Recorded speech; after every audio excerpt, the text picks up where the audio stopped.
L'article 31 bis de la Constitution dispose que, je ne me souviens pas de la formulation exacte, l'élargissement de la présence de la femme au niveau des instances élues, soit locales, soit nationales, c'est-à-dire les assemblées populaires communales, les assemblées populaires de wilaya, ainsi que le Parlement.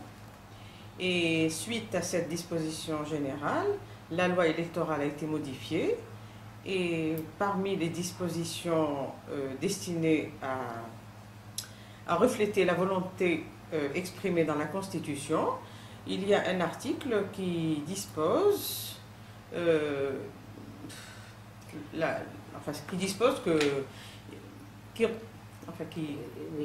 qui adopte le principe du quota. C'est-à-dire que dans les partis doivent faire figurer sur leur liste 30%, au moins 30% de femmes.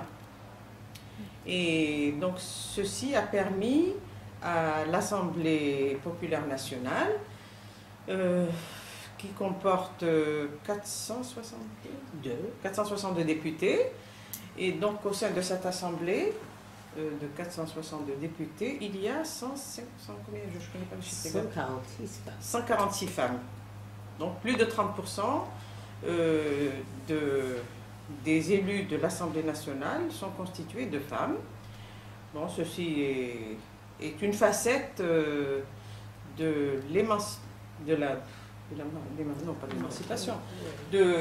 la présence de la femme dans la sphère politique algérienne.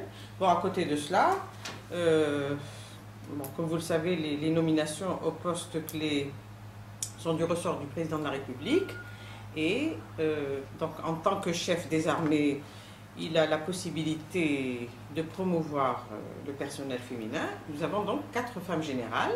La première a été désignée en 2008, enfin disons qu'elle a été promue au grade de général en 2008.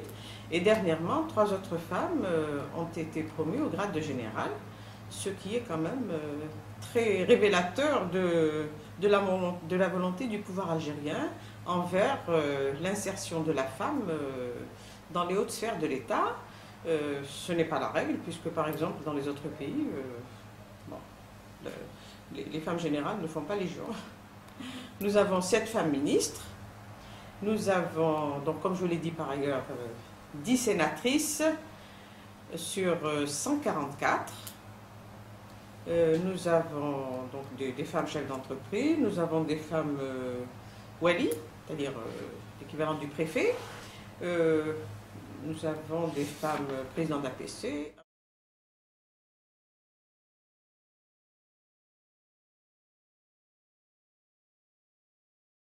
Alors, dans le domaine de la magistrature, le nombre de femmes est très très important. Bon, il voisine les 50%.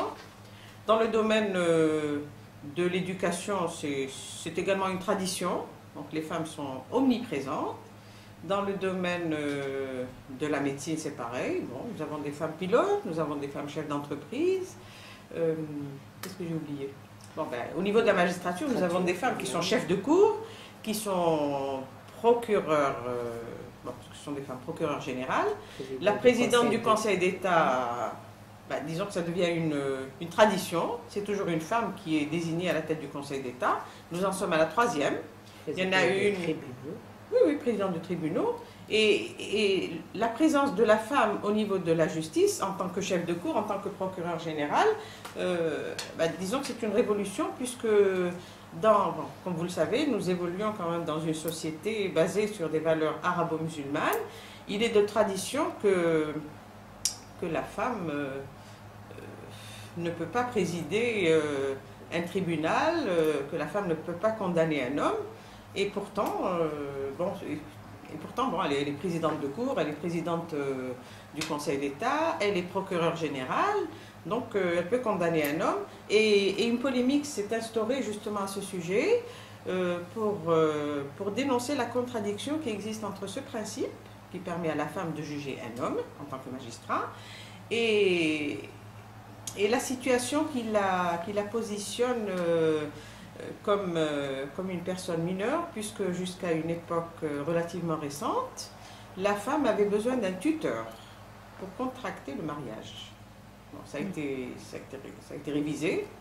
Donc, ça a été abrogé. Oui, ça a été abrogé. Disons que la femme n'a pas besoin de tuteur.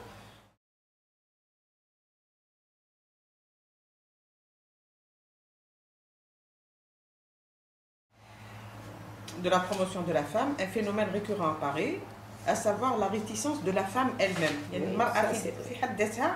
Elle est réticente par rapport à cette promotion. C'est un constat personnel, mais ô combien partagé par de nombreux observateurs. Non, je suis bien à la maison, je suis faite pour la maison, non, il faut être soumise à son mari, il faut faire tout ce que le mari veut. C'est vrai, on entend ça très souvent. Il ne s'agit pas d'incriminer la femme, mais de s'interroger sur les raisons de ses craintes. Je voudrais dire que le concept de la promotion de la femme, et encore plus celui de l'égalité des sexes, se heurte à une résistance socio-culturelle aussi profonde que diverse. Surtout quand on s'interroge sur l'environnement d'une société basée sur les valeurs arabo-islamiques, où, entre guillemets, il est de coutume que la femme vit dans l'ombre de l'homme. Alors qu'il s'agisse de leur insertion aux charges électives, de leur accession aux postes de responsabilité ou tout simplement de leur lutte quotidienne contre la violence, quelle qu'elle soit, les difficultés apparaissent et les obstacles se construisent. En fait, si l'on considère que l'accès des femmes aux différentes charges est subordonné à leur accession à la citoyenneté, c'est-à-dire à la reconnaissance légale de leur capacité de jouir et d'exercer leurs droits, notamment politiques, force est de constater que la consécration écrite de ces principes, la législation, ne suffit pas. Mais il ne suffit pas que la loi, cette résistance se constate à travers le temps et l'espace, à des degrés plus ou moins intenses, a fortiori, comme je l'ai dit précédemment, dans les sociétés fondées sur les valeurs arabo-musulmanes. Le plus déplorable, c'est que malheureusement, cette résistance est souvent encouragée par les femmes elles-mêmes.